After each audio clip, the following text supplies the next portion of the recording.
3 জেলার সীমান্ত দিয়ে অনুপ্রবেশকারীদের জিজ্ঞাসাবাদ ও তথ্য যাচাই বাছাই করছে আমাদের বিজিবি। মানে মৌলভীবাজার, তারপরে কুড়িগ্রামের রৌমারী ও ভুরিঙ্গামারী সীমান্ত দিয়ে, খাগড়াছড়ির লোগাং সীমান্ত দিয়ে, তাইন্দং সীমান্ত দিয়ে অনুপ্রবেশ এবং পুশিন চলছে। আপনি নিশ্চয়ই খবর পেয়েছেন।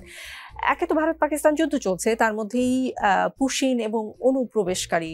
ভারত এই অবস্থায় নিজের দেশ আসলে পাকিস্তানের সঙ্গে যখন এক ধরনের সংঘাতে জড়িয়ে গেছে, সেই সময় ভারত এরকম কেন করছে? এটার কি কোনো আলাদা কারণ আছে কিনা?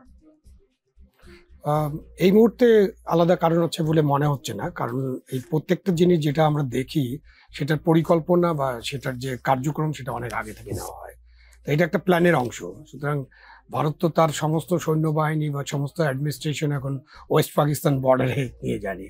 তাদের চীন সীমান্ত পাহারা দিতে হয় এবং বাংলাদেশের সীমান্ত তাদের আছে। সুতরাং তারা এটা তাদের পরিকল্পনায় ছিল এবং তারা চিন্তা করেছেন যে আমাদের সাথে যে সম্পর্কের টানাপোড়েন, এটা তো সত্য যে ভারতে বেশ কিছু বাংলাদেশি মানুষজন আছে এবং তারা ওখানে কাজকর্ম করেন, তাদের সাথে তাদের পরিবারের যোগাযোগ আছে এবং তারা একেবারে বৈধ প্রক্রিয়া অনেকেই জান নেই। তো যার ফলে তাদেরকে ধরা এবং তাদেরকে ফেরত পাঠানো এটা ভারতের একটা ইস্যু এবং তারা এই ইস্যুটা অনেক দিন ধরে তোলার চেষ্টা করে, কিন্তু কূটনৈতিক পর্যায়ে আমরা আলাপ আলোচনার মধ্য দিয়ে এটা একটা নিরসন করার বা এটাকে চুপচাপ রাখার একটা চেষ্টা করি। সেই চেষ্টা আমরা করছিলাম, কিন্তু এখন তো পুশিন তারা করছে। একসময় এটা ছিল পুশব্যাকের সাথে পুশিনের একটা তফাৎ হলো যে তাদেরকে যেটা শোনা গেছে বা যেটা মিডিয়া জানাচ্ছে যে কাঁটাতারের বেড়া কেটে তাদেরকে বলতে তোমরা এখন চলে যাও। তো সেখানে আমাদের নিরাপত্তা বাহিনীর যে কাজ, তারা অবশ্যই জিজ্ঞাসাবাদ করবেন, অনুসন্ধান করবেন এবং তাদের ঠিকানা যদি ঠিক থাকে তাদেরকে কি করবেন, তাদের আইনের আওতায় নিতে পারেন অথবা তাদেরকে তাদের পরিবারের কাছে ফেরত দিয়ে দিতে পারেন।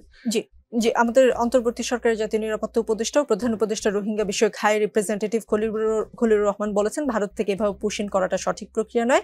আমরা এরই মধ্যে ভারত সরকারের সঙ্গে যোগাযোগের চেষ্টা করেছি। মানে নিরাপত্তা উপদেষ্টার অবস্থান দেখে মনে হচ্ছে বেশ শক্ত অবস্থান। এটাকে আপনি কিভাবে দেখেন, তিনি যেভাবে বলেছেন? না, এটা তো আমাদের অবস্থান শক্ত, এবং শক্ত অবস্থান কতটা সেটা তো পরে আমরা বুঝতে পারবো। যে শক্ত অবস্থান নিলেই তো হবে না, তার কারণে ভারতকে এই পুশিনটা বন্ধ করে কিনা এটা আমাদেরকে দেখতে হবে।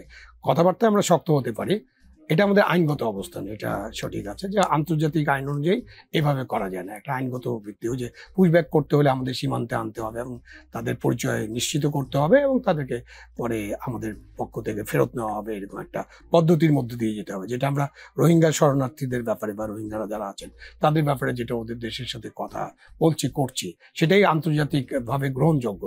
এখানে এটা গ্রহণযোগ্য না, এটা তো পরিষ্কার, কিন্তু ভারত সেটা মানে কিনা এটা দেখতে হবে আমাদেরকে।